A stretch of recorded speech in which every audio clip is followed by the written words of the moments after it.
wake up, it's the morning. Wake up, the day is dawning. Wake up, it's time to start the day. So everybody's gotta wake up, wake up, wake up. It's the morning. Wake up, the day is dawning. Wake up, it's time to spill some tea. So everybody's gotta wake up, wake up. Hi everybody, welcome to Wake Up with T. Oliver. I'm T. Oliver Reid, your host, and yes, you have seen me in multiple Tony Award-winning musicals on Broadway, but now you get to see me sit down virtually with friends, peers, and colleagues while we discuss Broadway, life, and beyond. So let's get to talking. Episode 40. Oh, why am I still friends with this man? Probably because he's the nicest man on Broadway. Our guest today is not only the nicest man on Broadway, he is Tony nominee for his outrageous performance as Porgy in Porgy and the Best. You've seen him in so many Broadway shows and on television and in movies. He's the one and only Buttery voiced Norm Lewis. Press and curl. Ladies and gentlemen, if you can already realize it, you're here with Tony Award nominee Norm Lewis. Hey, Norm. Yeah, there's a crowd. Yeah, do you hear the crowd? Norm. Quiet down. Quiet. Sir, what is going on with you? None. Your hair That's looks great. great. Nice to see you. Bye. Your hair looks great. I know you. I mean, I know that I know you don't like to have your hair this long, but I think it looks great. Well, I appreciate you, and I appreciate your kind words and your uplifting words. Yeah, I'm looking for a haircut, baby. A haircut, baby. You gotta wait a little longer. Yeah. You don't want anybody up in your face trying to cut your hair right now. No. I'm too. You have a head full of hair, so it's not like you need. Listen, from the looks of it, you have a head full of hair. Well, it's not like I got like a weave or anything in there, but it's just, I camouflage stuff really well. There's some loopholes up in there, Yes. Anyway, okay, so I want to be able to talk everything with you. One of the reasons I wanted to do these interviews is because so rarely do we actually talk those three things: politics, religion, or technique with people. But I also want to just see where people are in the middle of this pandemic, how they make their way through life generally, and then especially in this period where artists aren't really being able to work the way they would normally be working. Yeah, well, it's interesting because I most of my income comes from live performances. So whether that be on stage or whether that, in a show, or whether it be concert work or things like that. Luckily, there's every once in a while I can dribble in a TV thing or a movie thing, which I'm very blessed to have that. But most of my income comes from live performances. So I try to schedule out my year that way. And like everyone else, this year has gone bye-bye. And it was going to be a pretty, good one, lucratively, as far as money, monetarily, I should say, and but also fulfilling as an artist. And a lot of those things have gone bye-bye. So I've had to come up with other ideas while I've been quarantined to kind of occupy my time artistically, but also from a practical standpoint. Yeah. And, just trying to learn new skills, trying to hone the skills that I already have. And, my commute is from my bedroom to my kitchen to my living room, back to my bedroom at night to go to bed. So that's my commute. But you are Norm Lewis, which is luckily for you. I mean, they're hopefully, you're going to be okay for the next amount of time until we're back up and running, and all those knock on wood, all those concerts, everything will come back around so that you'll do those again. But you know this business. I mean, you've been in this business for a long time. So, Norm, when he first moved to New York and not having work is different than Norm now not having work. Because I know you have leftover checks behind your chest of drawers and things. You told me that story. Well, right now I'm digging through the cushions and the couch right now. Just making sure. Making sure. So for you, because I'm just like looking over what Wikipedia says is your resume. I mean, the things that you have been able to do on Broadway are really, really amazing.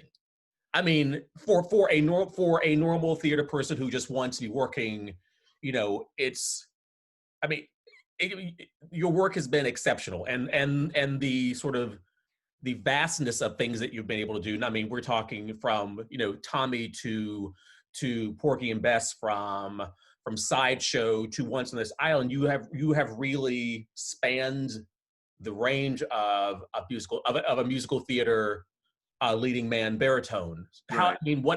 How have you been able to do that?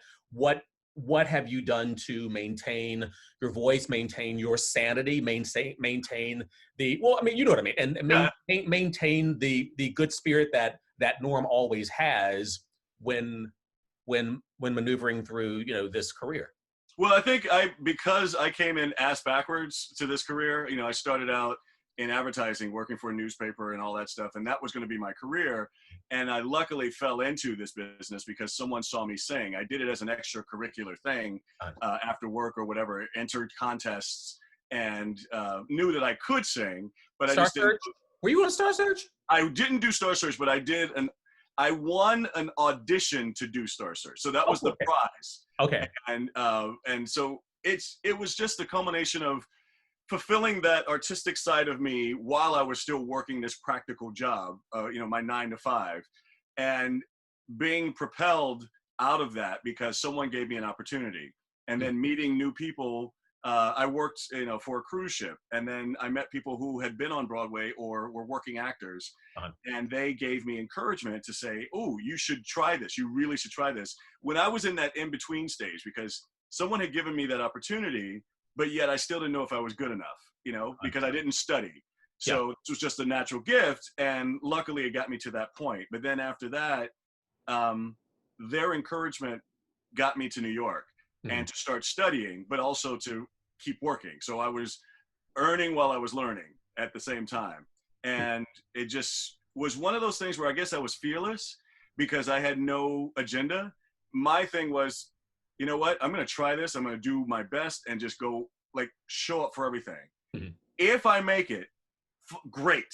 If I don't, I always have a place to go back to because I had another life. Yeah. And I think that's probably what it was in the beginning. And then meeting people like yourself and meeting people like all of our friends that are in this community and learning from them, and then getting energy from them because we feed off of each other. So for me, I didn't see myself not being able to have a job because of color or whatever. Unless they specifically asked for blonde hair, blue eyes, and boobs, I showed up. And I let them tell me no. And sometimes you book the job anyway. And sometimes I book the job anyway. Like the funniest one, you'll probably laugh at this, but I went into an audition for Chorus Line. And it was going to be at Falmouth Playhouse. Do you remember Falmouth? No. They were in sisterhood with Bucks County, I think. Oh, okay. All right. Yeah. And I think that shows could go back and forth or something like that. But anyway, I auditioned for them. I sang my 16 bars, and for just Chorus Line. I didn't know what, and I can't dance. You know me. You've been in shows with me. You know I can't dance.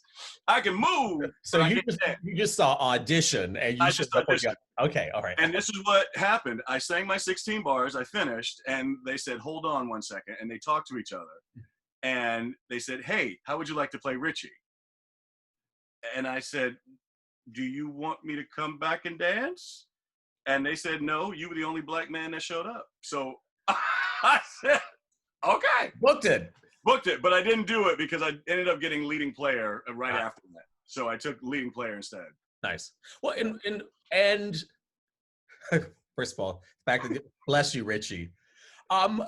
How well, if considering that you did not study or you were not preparing for a career in theater, how have you continued to hone? Has it been as I like to say, through osmosis of watching people and learning that way, a bit of that, as well as voice teacher? Because I mean, as people know Norm Lewis as the voice Norm Lewis, and so many things are now have your name checked beside them. So King Triton for Little Mermaid is Norm Lewis. Right. The Gershwin's Porgy and Bess now is like, while we know this now, that's Norm Lewis. Right. And that's not little singing. That's not, oh yeah, I can carry a tune, or yeah, I used to sing this song on the street corner. This is the fullness of the American catalog in opera and musical theater. That's big singing. Yeah. I guess what I did in the beginning, I got lucky because I just kind of like blazed my way or charmed my way through the first year. Mm-hmm. And I stayed non-union specifically. And out of those non-union auditions, those were like the 16 bar kind of situations. Yeah. You would wake up at 6 o'clock in the morning, sign your name, and then maybe get seen at 4 in the afternoon, whatever. Mm-hmm. But there was a community of those people that I got to be a part of, that you could tell that there was an elite crowd. Mm-hmm. And then there were some that were kind of still working their way up, or just, that kind of thing. Mm-hmm. And I luckily, this sounds so self-indulgent, but I luckily was in that crowd where people would go, oh, Norm is in the room. Mm-hmm. And so I specifically stayed non-union that first year, learned from the cast that I was cast in, and I learned terminology. I didn't even know what mixing was. I said, oh, what's mixing? And this girl told me what mixing was. And I was like, oh, okay. And then I kind of was feeding off of everybody. I remember a really good friend of mine who's passed on now, but Jane Pesci Townsend, who was this woman who just knew everything about musical theater. So she gave me cassettes back in the day. It was, those little cassettes that she said, listen to this guy, try to emulate him, blah, blah, blah, blah, blah, this kind of stuff. Mm-hmm. So I absorbed a lot of musical theater. Within like a year and a half, I would listen to all these albums I had never heard of. Mm-hmm. And kind of learned that way. When I got back, I was also traveling. I'm talking so much right now. I'm so sorry. But no, that's what an interview is. to hear you talk. Yes. And I'm just thinking about that time. I'm going back 30 years now, but I just remember I was traveling a lot with those different shows that I ended up getting. I worked that entire first year. I was lucky enough, just never stopping. One show would end, I'd go to another one. And then finally I joined Equity. And they still were frequent, but not as frequent, because there was a bigger pool that I was getting into now. But I started studying when I was home, when I was definitely home and stationary. Mm-hmm. And I found a really good acting coach. I found a great, I didn't start studying voice just yet. I didn't start studying, but I would listen to certain people and try to not imitate them, but emulate. Yes. And just basically that. If I had one regret, I wish I had spent more money on taking dance lessons. Like, for some reason I pushed that to the side, because I guess I felt more like I was a singer actor or actor singer who could move, and I would pick it up. But I remember losing a lot of jobs because I did not do well in the dance audition. Mm-hmm. So excuse me. And so I would say, I would have spent more time and more money on the dance stuff. Mm-hmm. All right. I think it would have helped me be more comfortable physically on stage, even though I was already okay, but I think that would have given me a little extra boost. All right. And for you, I mean, it's, we'll get back to a little Porgy and Bess, but I mean, of the other things that you have been able to do, for Sideshow, was that role originally written to be a black man, or was it that Norm Lewis came in and sang for them, and that was then a part of the production? Do you know if that was the case, or was this always? All I know is that it was always the case for this particular production, being an African American. But it is what I've told people is that all the leads that were in the show were actual people. Yes, they were true people, except my character. So that was an added bonus. That was they didn't know if that was Mm-hmm. But I remember auditioning a year before I got it for the workshop. Mm-hmm. And my feedback was, he's too leading man. So they turned me down. So I didn't get it. I was too leading man. They wanted someone who was not as put together, if that makes Yeah. sense, without Absolutely. sounding self-indulgent again. And so a year goes by and they're having auditions for the part again. And I knew who had played it before. Mhm.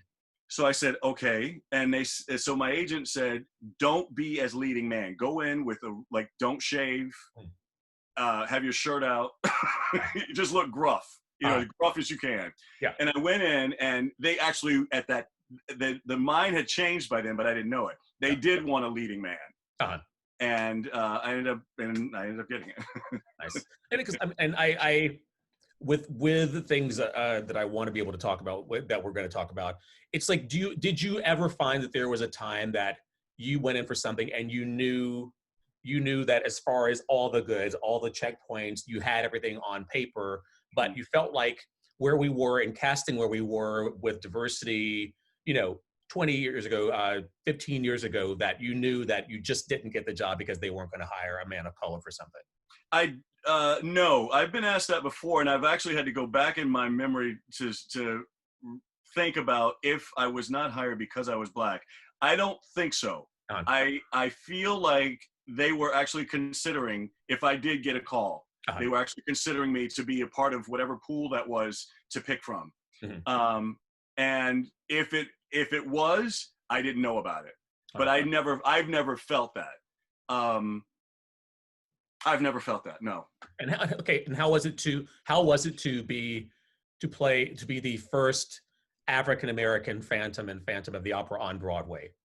I didn't look at it that way. What I had looked at, I don't want to lie about this, but I remember. Don't lie to me, Norm Lewis. But I saw an interview recently of me, an old interview, where I said that I wanted to set a precedent. That was, people kept asking me about my dream role, and Phantom was always one of those. And I said mostly just to set a precedent, and that's all I kept saying. But I really just wanted the role. So when I got it, I finally got it. I remember, well, first of all, let's say when I got the call, I remember going on stage and being, I knew Hal Prince was in the audience, and I knew Hal, but not, we had worked together briefly on a couple of readings and stuff. But I wasn't nervous about who was there. What I was nervous about was representation and representing who we are. Yes. And I just remember being in the wings right before I was supposed to go on stage for the audition. And I just took You auditioned on the stage in the theater? On the stage, in the Majestic, yeah. Nice. And I just remember just taking a deep breath and before I walked out, and for some reason I felt, and I know this sounds weird, but I felt William Warfield, Paul Robeson, Andre DeShields, Ken Page, all these voices saying, go get it. Go get it, just do it. And it just was like this spiritual moment of people living and people gone, just kind of pushing me out there. And I went and did my thing, and I actually just felt really, really comfortable. Did my thing, left it alone, and because Hugh Pinero, who's a really good friend of mine, was playing the role, he called me that night and said, Hal Prince came to his room and said, well, your brother's got it. Because Hugh and I would always call each other brothers. Yeah. And he said, your brother, as far as I'm concerned, your brother's got it. So he called me and said that. He said, but you just can't say anything. And I said, okay. And so I didn't know what to do with that contained excitement, because what if that was wrong? Like, what if they had gone, you know what I mean? Yeah. So I left it alone. And then a couple of days later, I did find out that I got it, but I had to be approved by Cameron McIntosh. Yes. Which was a formality. So I had to go in and audition for him. No, that's interesting, because I think a lot of people if they're not in the business, they think, oh, it's just you go in one time and you get the job. It's like there are so many levels and layers of that onion that have to get pulled back for things that are very specific, especially for like the Phantom, where it's something that's been around for 8,000 years, and everyone wants to make sure that they have their say in it. It's also like, that it's rare these days that you actually have an audition on the stage in the theater. Most likely you're in a rehearsal room, right, standing 16 inches away from somebody and you're trying to emote and act and sing at them and they're paying no attention. Right, exactly. And it was, go ahead. No, what were you gonna say? I was just gonna say, and it was just for me, that old, like you said, that old-fashioned way of going into the theater and being presented that way. And I'm so glad that I went through that experience, because that's mine now for something that is historic. But again, I kind of left the being the first Black person to play the role on Broadway alone, and just was wanting to just be good. I wanted to be good. Now, in that, I think I was the first, I feel like I was the first baritone that they ever hired. I think that. And so they only gave me 6 months to do the show. And I don't know their normal procedure, but I feel like they give you a year, usually. But I think that they were like, okay, let's see if this brother can make it. I'm gonna say, or you think you're the first baritone, or again, it's like, so yeah. they weren't sure how your chords are going. They're like, his chords may leave in about 6 months, so let's not try and push it. Yeah, right. So, I think this was like a probationary period situation. And so I just remember, I'm someone who is pretty like forward thinking and active, and I can't wait around. So I had already booked myself the day after I was, my 6 months was over. I was like, I got another job. So I was leaving that alone. I didn't say anything to anybody, whatever. And they 2 months ago, we're into it, and they start doing this marketing campaign, and they videotape us, and then they want to record me and Sierra and have that out there for these 6 months. And so they said, okay, so we're going to get this done. And, once you renew and blah, I said, well, no, I'm not renewing because you gave me 6 months. That's all you gave me. So I'm actually gone. And they were like, so their mouths were like, okay, what do you mean? And so anyway, what ended up happening was, in that 6 months, I got a TV gig that had to ask for time off. Then I got another TV gig to ask for time off. And they said, okay, we will do this, but you have to give us another 3 months. And I said, okay, that's fine. And not that I wanted to leave the show, but it was like, I established what I wanted from the show, and I got to play the role.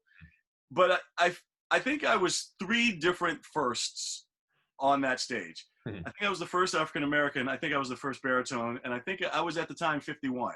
I may have been the oldest guy that they ever hired to play the role. You know what I mean? I think people mostly grow into it. So they start younger, and then they're maybe my age or older, but they grow into it. But I was like this old man coming in here, doo-doo-doo, singing Phantom of the Opera. So it's a tough role. And so, but you're also you say you're a baritone, but you're a baritone with an extended top register. So it's not like you're a baritone who has an F above middle C, and that's all you got. That's baritone. You actually, your upper extension, your upper register also has some shiny tones that sound a little tenery at times. I mean, people write. And you know this too, because you're that guy. You have a wide range as well. And so this musical theater world right now, people kind of want to categorize everybody. But my question, I mean, like when people ask me, what are you? Are you a tenor? Are you a baritone? I say, well, what note do you want me to hit? Thank you. Let's see what we can do with that. If I can reach it, that's what I am. If I can't, then I'm not that. Well, as people always like, what key you want this is? You play it, I'm gonna sing it. Don't worry about it. You start playing, I'm gonna sing it in that key. I mean, look at Bouidoy. Have you ever sung Bouidoy? Yes. So it goes to a low A flat and goes to a high B flat. So who is that? Who is that? What is that? Yeah. Yeah. That's amazing. And so with that, I mean, you grace us with the Phantom, and then we get to see you as Porgy. And I have to tell you, I thought it was one of the most enjoyable performances I've seen in a very, very long time. It was so wonderful. How was that experience?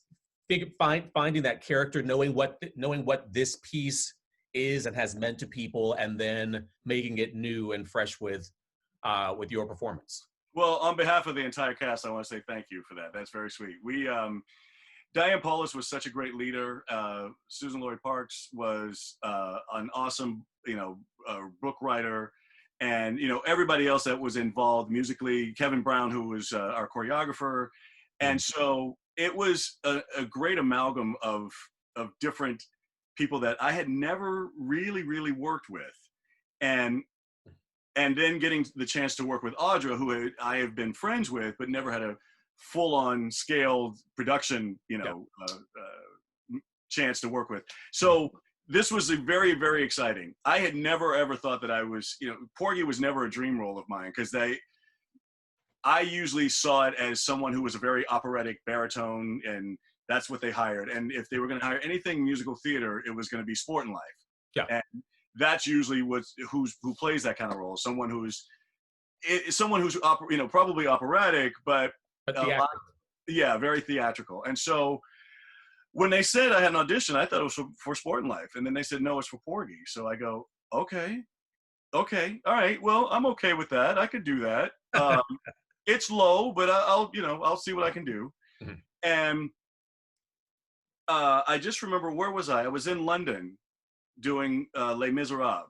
Mm-hmm. Then I got a chance to fly home a couple of times to do concerts and stuff. But I was in London, came home, and I just finished a concert at Lincoln Center, and they asked me to come in for an audition for Porgy and Bess. And so I went in. Just keep dropping names. Just keep dropping those names of places and things. Yes. And so I just remember I got sick because it was a terrible storm. I got sick after that concert at Lincoln Center. Mm. And when we get sick, a lot of times it's just very difficult. And so for me to try and sing what they wanted me to sing, it couldn't phonate. I just couldn't do it. So I said, I might have to turn this audition down. They said, well, just come in, do the dialogue, and we'll worry about the singing later. Mm-hmm. And I did the dialogue. I did some of the dancing or the movement that they gave me. Uh-huh. And I didn't sing. And they said, well, just try this one note. And I just couldn't get it out. Mm-hmm. So they told me that they were going a different direction. I was fine. I was fine with that. I wasn't like, I had a job. I went back to London. I got a job. A few weeks later, they said, well, can he fly back and come and audition again? And I said at the time, I said, well, are they paying for it? Valid question, yes. And they said no. I said, well, I have to politely say no, because, I have to work this out with Cameron McIntosh, because that means I would have to miss a performance and, all this stuff. Yeah. So a couple of other weeks go by. And I know your background. It's fine. Okay. You know what I'm saying? Yeah. And a few more weeks go by. That's it. That's where I found it. A few more weeks go by, and I had to come back for a memorial service. Mm-hmm. So I asked for time off.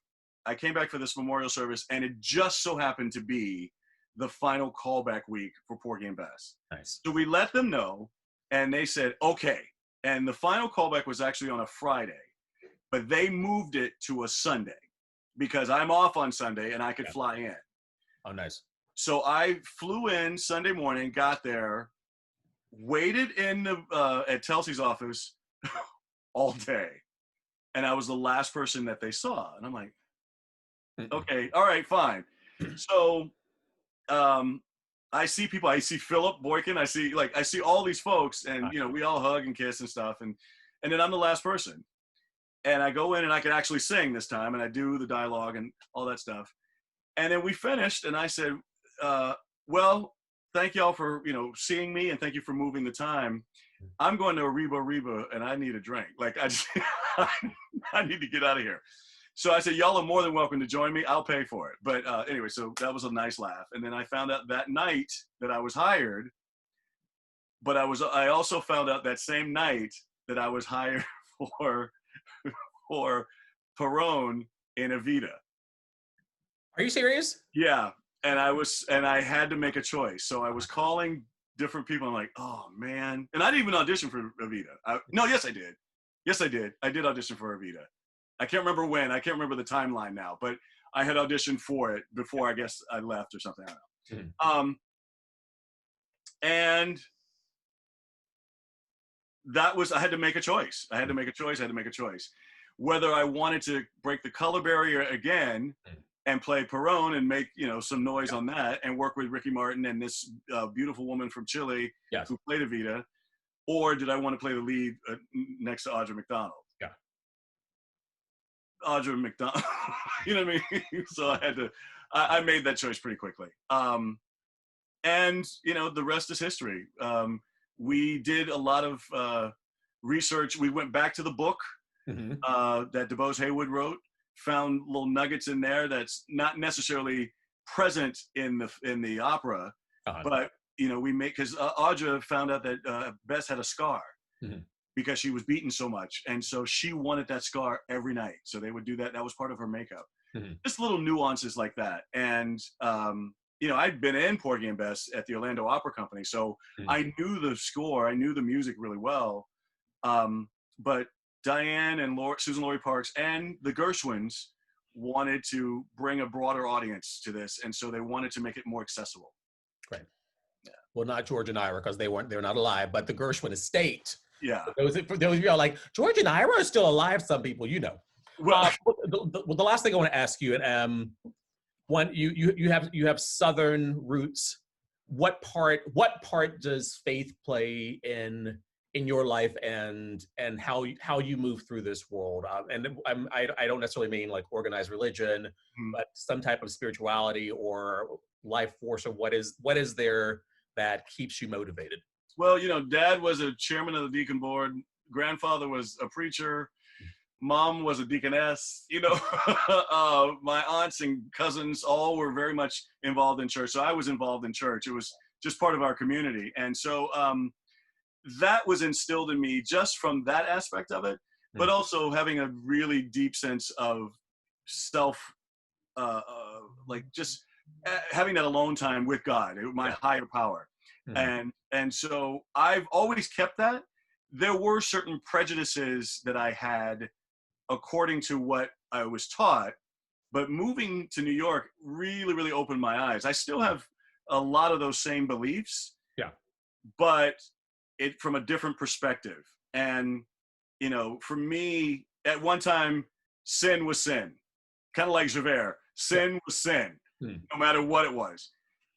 But then when you take stuff out of context, because a lot of the word abomination keeps being thrown around, and especially for a group of people that I love, and you cannot say that or harp on that when you're eating shrimp or when you're wearing clothing of different materials. Yes. And it's like, you can't, abomination is abomination. So what is it?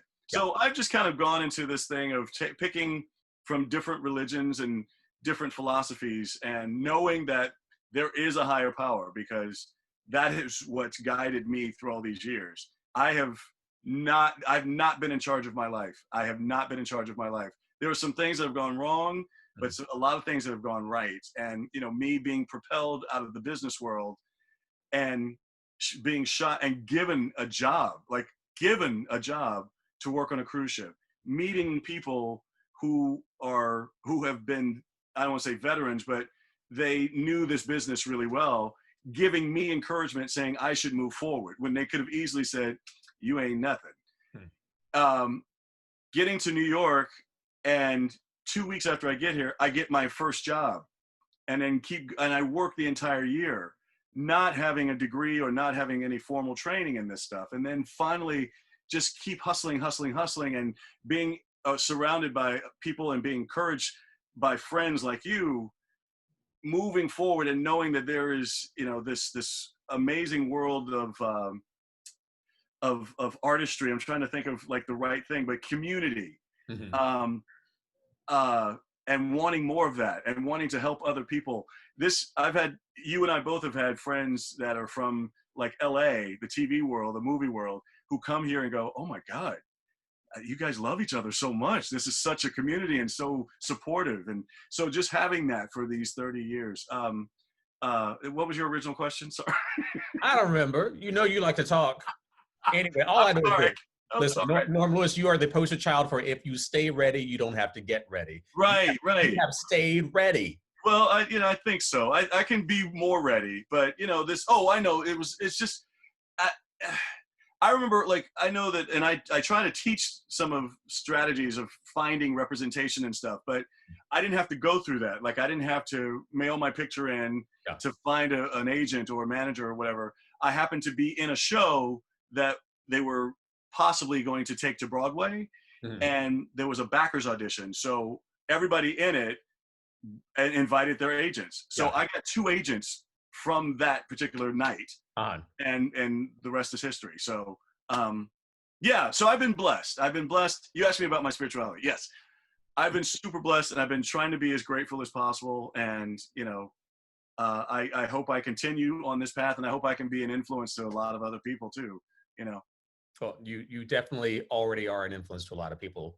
So Normalist, I thank you so much. Is this it? That's it. I love you, brother. I love you. No, let's keep talking.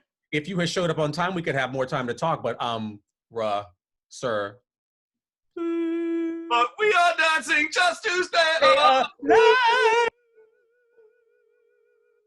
And scene. Wake up, it's the morning. Wake up, the day is dawning. Wake up, it's time to spill the tea. So everybody's gotta wake up, wake up, wake up. It's the morning. Wake up, the day is dawning. Wake up, it's time to spill the tea. So everybody's gotta wake up, wake up.